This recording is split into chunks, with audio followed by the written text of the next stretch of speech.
ইতিপূর্বে কেউ কখনো দেখে না। দেবতাগণ পুষ্প বর্ষণ করছেন, মহাদেব কালী বাজাচ্ছেন, প্রভু বলি হরি।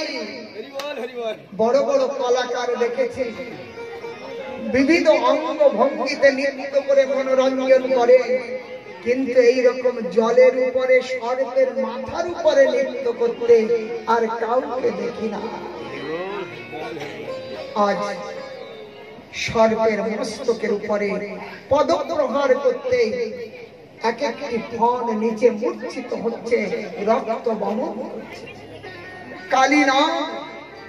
কালীনাগ চিন্তা করতে লাগলো, এই ত্রিভুবনে এমন কেহ নাই যে আমাকে এইরকম পদপ্রহারে মূর্ছিত করতে পারে।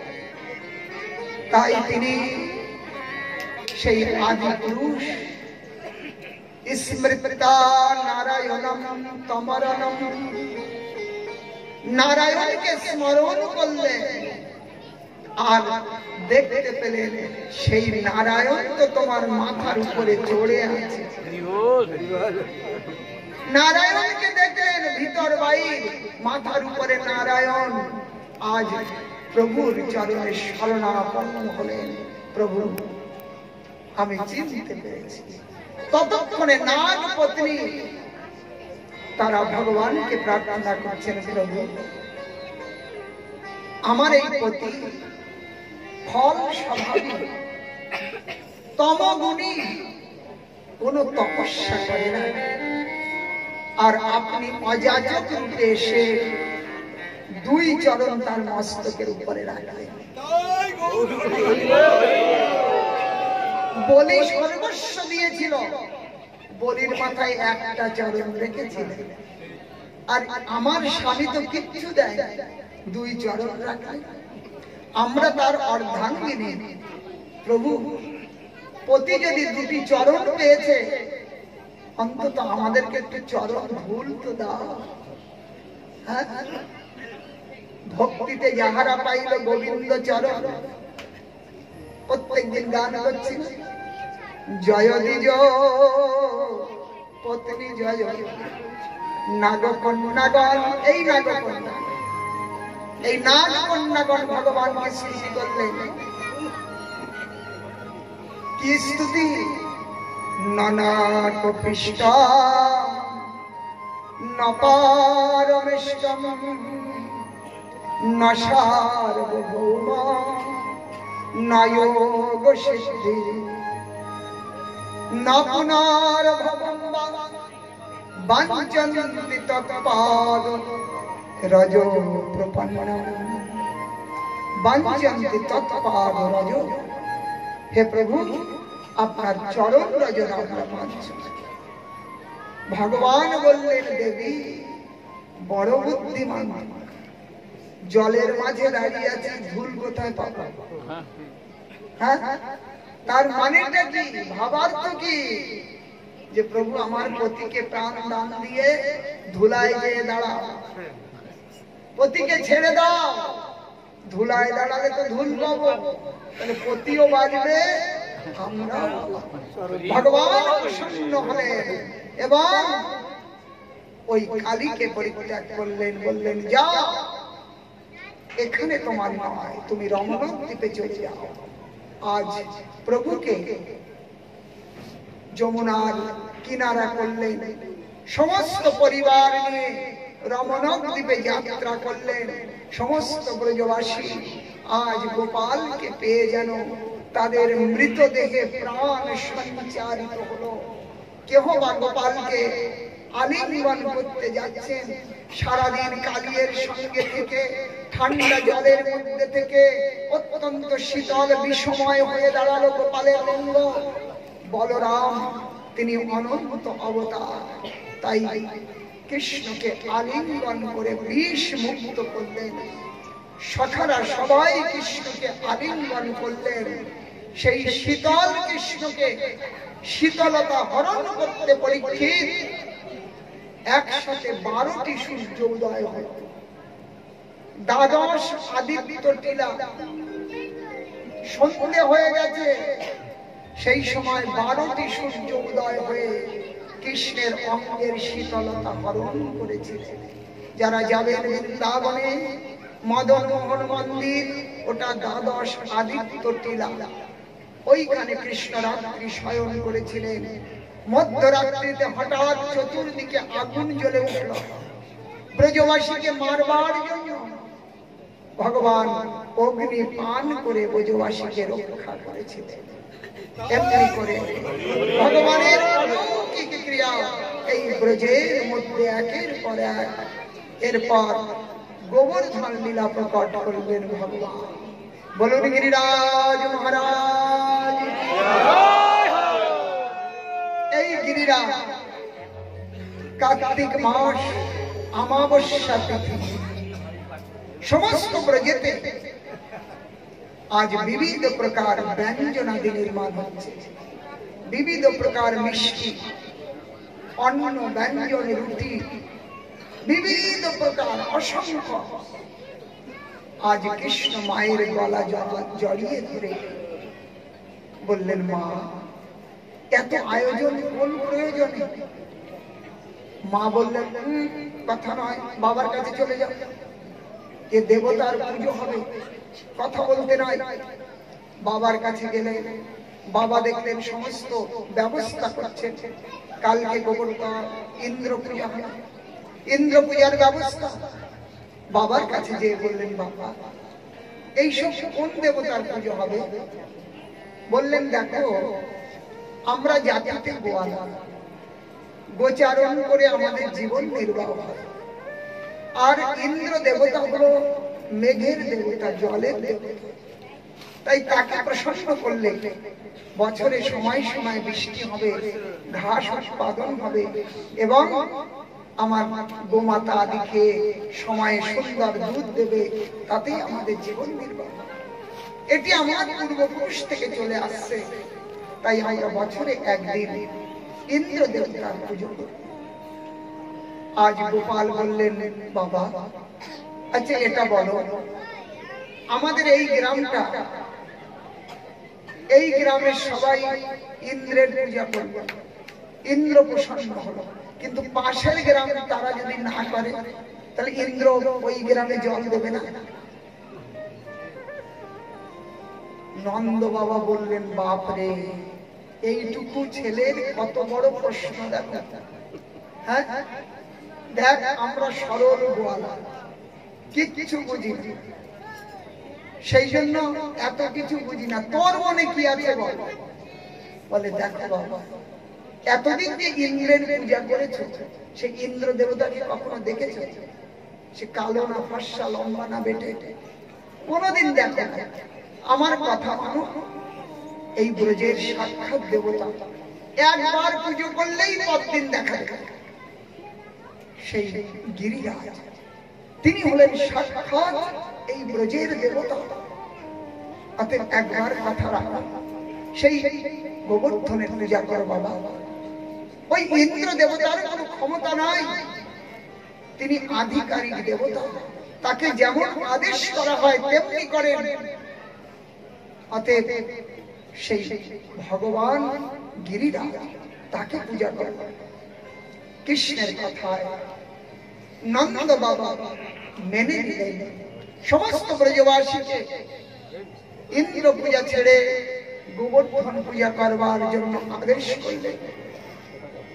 সমস্ত ইন্দ্র পূজার সামগ্রী নিয়ে সব শকটে আরোহণ করিয়ে কৃষ্ণ বলরাম গোমাতাকে সামনে রেখে সব কৃষ্ণ গুণগান করতে করতে আজ চলেছেন গোবর্ধনের পথে।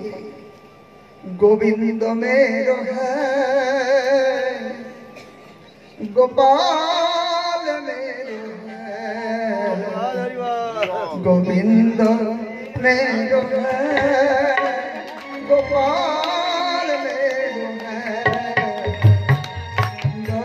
মেরো হ্যায়, গোপাল মেরো হ্যায়, মেরো হ্যায়, गोपाल मेरो है,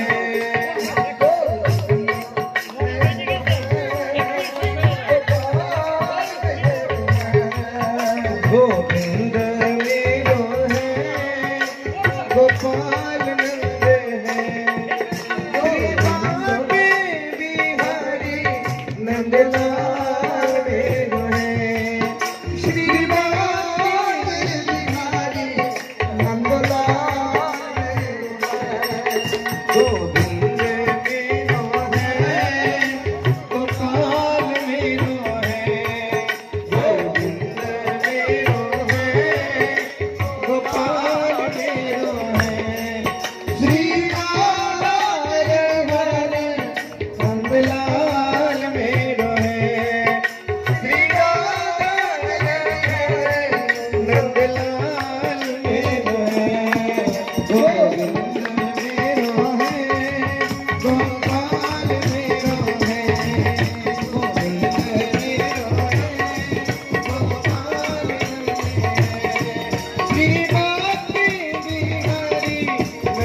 গোবর্ধনের পথে চলেছে।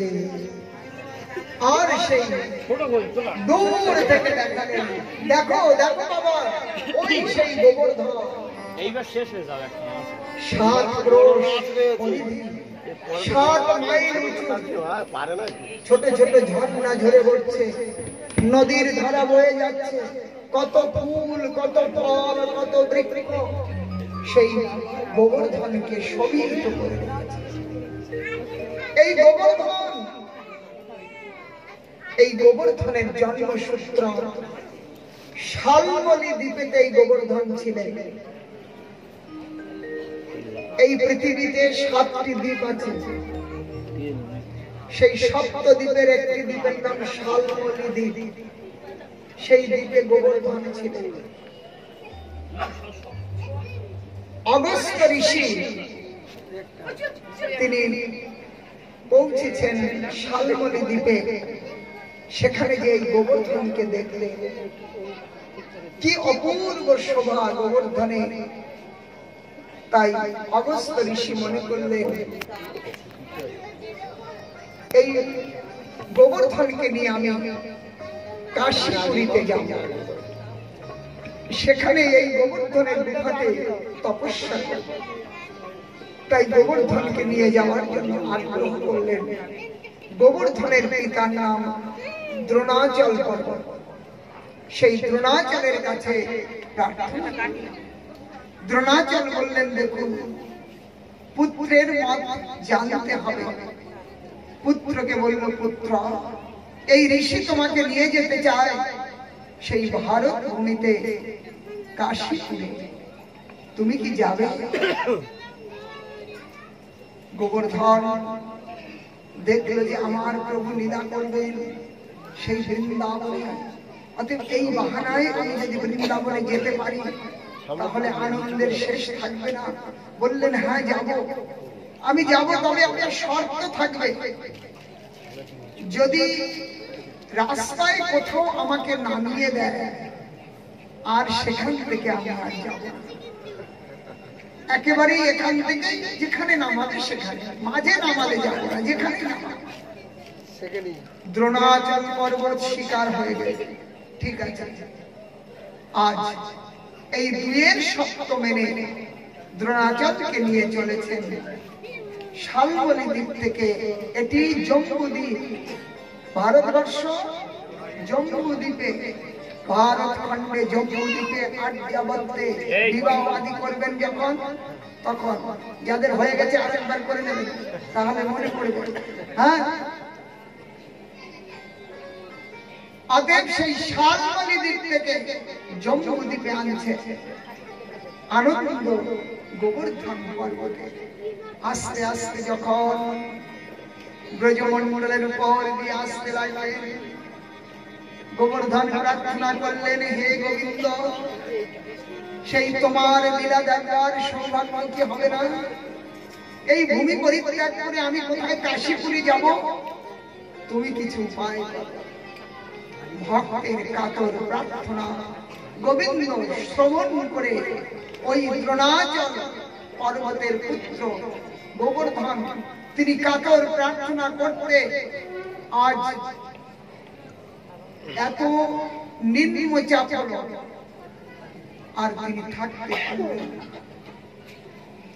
গোবর্ধনকে রাখতে বাধ্য হলেন এবং যখন স্নান আদি করে পুনরায় গোবর্ধনকে উঠাতে চাইলেন, তখন গোবর্ধন বলল, না, প্রতিজ্ঞায় বাধা, বলেছি না নামালে আর কোথাও যাব না। অত্যন্ত ক্রুদ্ধ হলেন।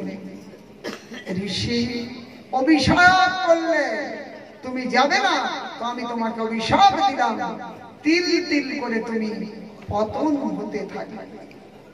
আগামী কলিতে এই গোবর্ধন নিশ্চিন্ন হয়ে যাবে, গোবর্ধন কলিতে থাকবে না। কলির শেষে এই তুলসী দেখছেন, তুলসী পাবেন না, লুপ্ত হয়ে যাবে। এটা কোনো সাধারণ বৃক্ষ মনে করবেন না। গোমাতা এ কোনো অন্য প্রাণী নয়। গোমাতা তুলসী, গঙ্গা, যমুনা এসব লুপ্ত হয়ে যাবে, কলিতে এরা থাকবে না। শালগ্রাম লুপ্ত হয়ে যাবে, থাকবে না। অতএব ওই গোবর্ধন তুমি অনিশ্চিন্ন হয়ে যাবে। আজ অত্যন্ত কাঁদো কাঁদো স্বরে তিনি গোবিন্দের কাছে প্রার্থনা করলেন, আমি নিশ্চিন্ন হই, কিন্তু তোমার লীলা থেকে যেন বঞ্চিত না হই। সেই গোবর্ধন সেখানে বিরাজ, সেই গোবর্ধন সাক্ষাৎ নারায়ণ স্বরূপ। আজ ভগবান চলেছেন গোবর্ধনের দিকে। বলুন গিরিরাজ মহারাজ কি। দূর থেকে দেখালেন বিরাট গোবর্ধন। আজ দেখে তো সবাই বাবা এত বড় দেবতা। বলেন হ্যাঁ বাবা, এত বড় দেবতা। দেবতাকে প্রণাম করলেন সবাই। তাদের আনিত সমস্ত সামগ্রী ওই গোবর্ধনের নিকটে রাখলেন। বললেন বাবা, প্রথমে গোবর্ধনকে স্নান করাতে হবে। সমস্ত ব্রজবাসী যমুনা থেকে কলসি ভরে জল আনলেন। দু চার কলসি আনতেই থকে গেলেন। দু চার কলসি ঢেলে দিলেন, কিচ্ছু হলো না। সবাই বলল দেখ লালা, আর আগে করে গিরিরাজ পূজা আমরা করবো না। ইন্দ্র দেবতাকে এক ঘটি জলে স্নান করানো হয়ে যেত, আমরা পারবো না।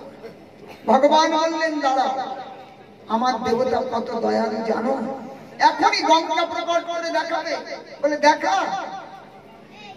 যেই সখারা বললে, ভগবান মনেতে স্মরণ করলেন গঙ্গা, হে মকর বাহিনী এখানে প্রকটিত হও।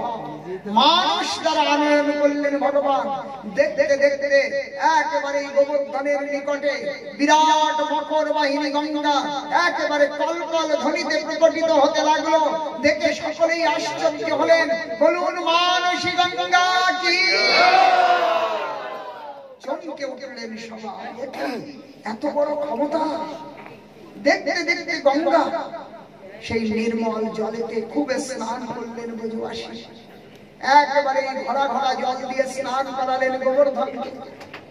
গোবর্ধনের স্নান হলো, বিধিবৎ পূজা করলেন। পূজা কৃষ্ণ স্বয়ং নিজেকে নিজেই পূজা করছেন।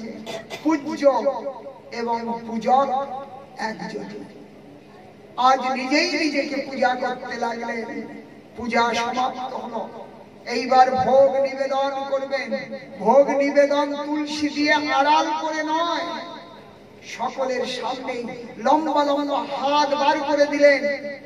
আর সেই হাত নিয়ে বড় বড় টুকরিগুলো তুলছে, মুখের মধ্যে ফেলছে আর ছুঁড়ে ফেলছে। দেখতে দেখতে পরীক্ষিত হাজার সেই টুকরিগুলো শেষ হয়ে গেল। খালি টুকরি ফেলে দিল। মধুমঙ্গল কানে কানে বলছে, ফিরে কতদিনের ভুখারে, কদিন খায় নাই তোর দেবতা। ইন্দ্রের পূজা করলে, পূজা করলাম, তারপরে সবাই প্রসাদ পেয়ে আনন্দ করে। প্রসাদ না পেলে কেউ পুজো করে? বাড়িতে ঠাকুরের সেবা হচ্ছে না, যদি রোজ খেয়ে নেয় কেউ আর সেবা খায় না বলেই তাই দাও। খেয়ে যদি নেয় কেউ দেবে না। আর সব খেয়ে নিয়েছে। মধুমঙ্গল বললেন আগের বার থেকে বল, বিলকুল বল।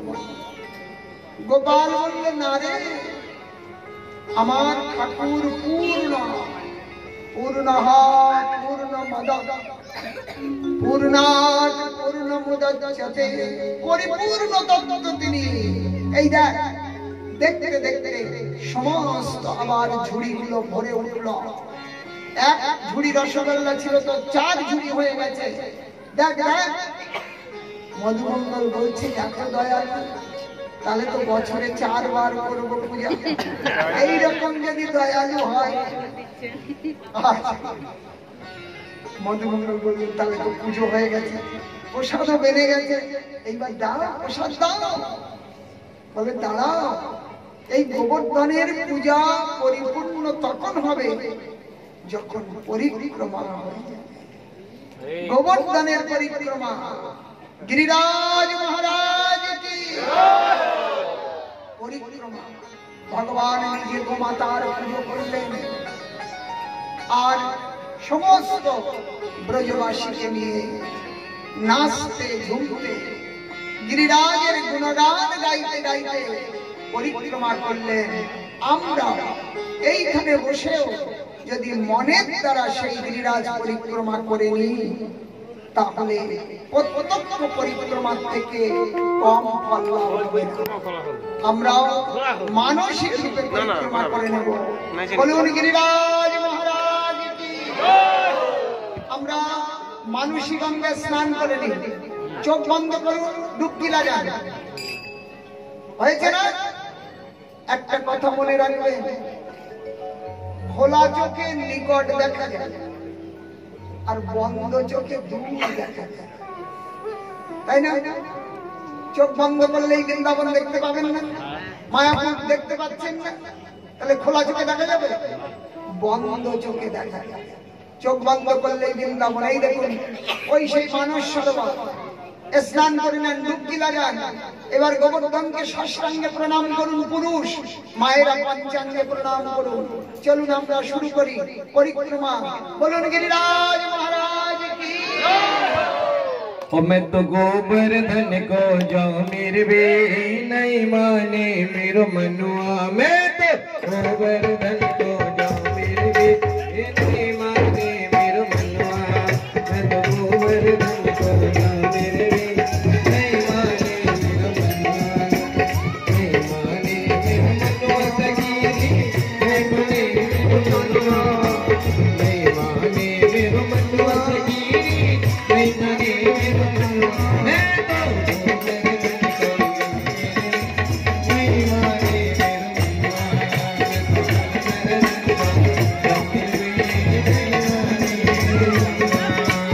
আমরা বোঝারো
करुण कराए, सात शेर की करुण कराए, सात शेर की करुण कराए, सात शेर की करुण मैं तो